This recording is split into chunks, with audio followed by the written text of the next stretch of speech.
por eso, sí.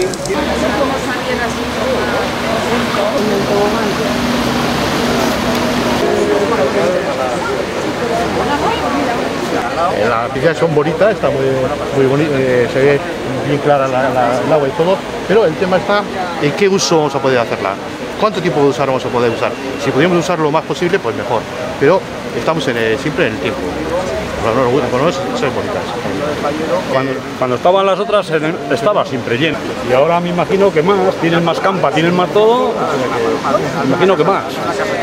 Ikusiko zuten bezala, piztinak dago entorno honetan edo inguru honetan kokatzen diren bezala, oso egokia dira, ingurunari bizitza handia emango diote. Orain arte bi fase daude, lehenengo fasea egin da, dela instalazio hau. Lehenengo fase honek 1.700.000 euro kostatu ditu, eta 1.700.000 euro horietatik diputazioak, foru aldundiak 600.000 jarri ditu, Kirol departamentutik, eta Eusko Jaurlaritza jarri ditu 700.000 Kirol departamentutik eta 600.000 lehendakaritzatik, urte desberdinetan. Eta udalak 200.000 euro jarri ditu. Eta gero hago bigarren fase bat aldagela faseak direna. Orai ikusi zute provisionala den aldagela batzuk jarri direla, eta bigarren faseari dagokionean, horri aurrera helduko diogula eta hori estimatuta dago 1.500.000 euro ingurutan.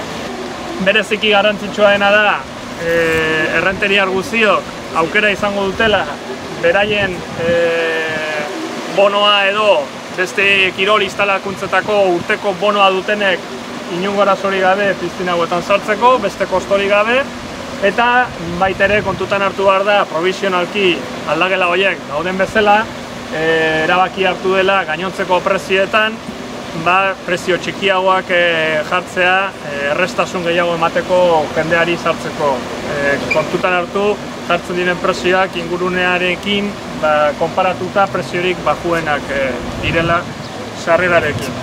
Sabemos que por parte de los vecinos y las vecinas del entorno, sobre todo, pues había una necesidad ya por estas piscinas y alegrarnos porque estas piscinas pues ya se hayan abierto. Pues datos muy concretos: vaso de la piscina son 700 metros cuadrados, superficie de la parcela son 8.741 de toda la parcela, tiene un aforo de 657 personas la piscina y en concreto los vasos de la piscina tiene un aforo de 220 personas. Esfuerzo handi egin diagula orain arte piscina hauek egiteko garaian.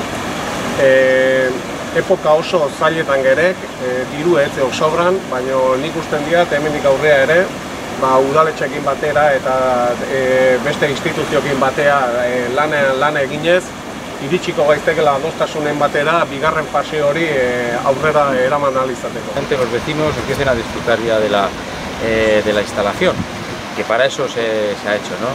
Y esperemos que no acabe aquí con esta primera fase y que seamos capaces, a pesar de todas las dificultades, pues poder impulsar entre todos la segunda fase. Hola.